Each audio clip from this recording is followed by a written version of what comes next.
healing timelines, releasing trauma energy, and deprogramming structures. Many are just now starting to realize they need to learn programming and deprogramming if they're serious about the progression of their healing and expansion process. Otherwise, we will keep recycling the same lessons and reprinting the same experiences over and over. The inner child and the multitude of shadow aspects of self block us from seeing and identifying our behaviors. This prevents us from identifying negative programs, timelines, and structures that do not serve our highest good. This is due to our perceptions and intentions being in alignment with highly precise programs and implants that keep us blocked in states of unawareness and unable to reach the higher mind. This is due to the trauma energies that are stored in our bodies blocking our awareness. Trauma energy must be healed and converted into clean bioemissions through the proper healing protocols. First, we must unblock ourselves to locate what needs to be healed and cleared in order to identify what programs, timelines, and structures our dead trauma energy is attached to. We must then surrender to the trauma healing process to grant us the ability to heal, clear, and shut down consciousness traps. This then grants us the ability to identify the root programs tethering us to negative timelines and structures that are siphoning our life force energy. As well, we must converge all negative timelines into expansion timelines that align with the evolution of our consciousness. There is much work that must occur for healing and clearing trauma energy. It is not a one-and-done process like I have personally witnessed many say, I already did that. Newsflash, if it comes up again, you clearly haven't mastered the healing process and you have more work to do. Or you forgot, or just didn't know that you have to heal and shut down consciousness traps, correct timelines, shut down programs, and heal structures. As well, reprogram the subconscious mind. This is why I highly recommend checking your belief systems, ideologies, and religious doctrines at the door. They are your blocks. Get yourself into a good healing and expansion-based program where the focus isn't on anything except the healing and expansion process. Forget about everything else. It's a distraction. I'll say it again. Get yourself into a good healing and expansion-based program where the focus isn't on anything except the healing and expansion process. Forget about everything else. It's a distraction. Understand, when we come into this planet, our perceptions and intentions are automatically aligned with negative programs, timelines, and structures that control our minds, our brains, and our will. This is achieved through polarity consciousness and being in alignment with duality. If you desire free will and sovereignty, you will have to take it back by realigning your perceptions and intentions with healing and expansion structures. As well, you must reprogram the subconscious mind, heal the mind virus, and rewire the brain through proper healing and expansion protocols. We must heal the many layers of the inner child, integrate all shadow aspects of self, heal and clear trauma energy, remove implants and blocks, and balance our brain waves.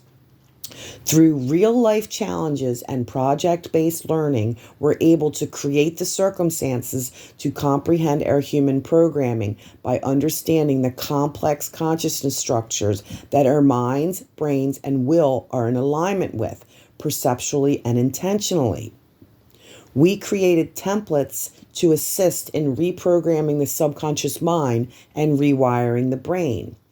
We will work through various trauma healing processes and protocols as we simultaneously zoom in to understand the anatomy and mechanics of consciousness structures. The goal for processing the complexities of each consciousness structure is to bring forward as much data to process, discern, cleanse, heal, clear, to transform the trauma energies stored in the body. Number 1, we're going to identify feelings, emotions, and blocks effectively. Number 2, we're going to identify unconscious behaviors, characteristics, and side effects associated with their emotions. Number 3, we're going to identify where the emotional energy is stored in our body. Number 4, we're going to identify the organ the emotion affects within our body. Number 5, we're going to identify the chemicals released in the brain that are caused by the emotion. Number 6, we're going to identify the part of the brain that is associated with the emotion and rewire it. Number 7, we're going to identify the underlying cause of the emotion, and we will heal and clear it. Number 8, we are going to identify timelines and paths the emotions lead us down. Emotional structures are templates. Guilt is a distortion that has infected the planetary consciousness that is attached to complex consciousness structure, having its own anatomy and mechanics unique to every other human emotion. We must fully embrace this emotion to cleanse, heal, and converge all the timelines and consciousness traps associated with this dark energy. Guilt is a program that invokes an emotional fear response that typically arises from remorse or sadness about an action we believe we caused harm or goes against our moral principles. Guilt is a timeline that leads us down paths where we experience low self-esteem, unworthiness, helplessness, addiction, anxiety, and depression. Guilt is a fear response that releases a chemical response of cortisol and adrenaline that provokes anxiety. It is associated with the prefrontal cortex that triggers activity in the limbic system.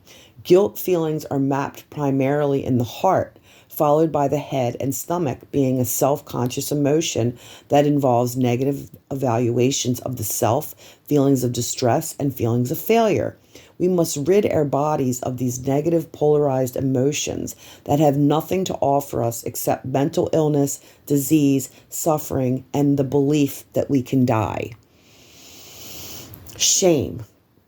Shame is a program that invokes an emotional response that typically arises when we look inward with a critical eye and evaluate ourselves too harshly.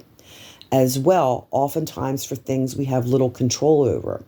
Our negative self-evaluation has roots in the messages we received from others during childhood, while shame leading us down a path and timeline of creating personal insecurities, confusion, secrecy, silence, and judgment while experiencing depression, addiction, anxiety, and unworthiness.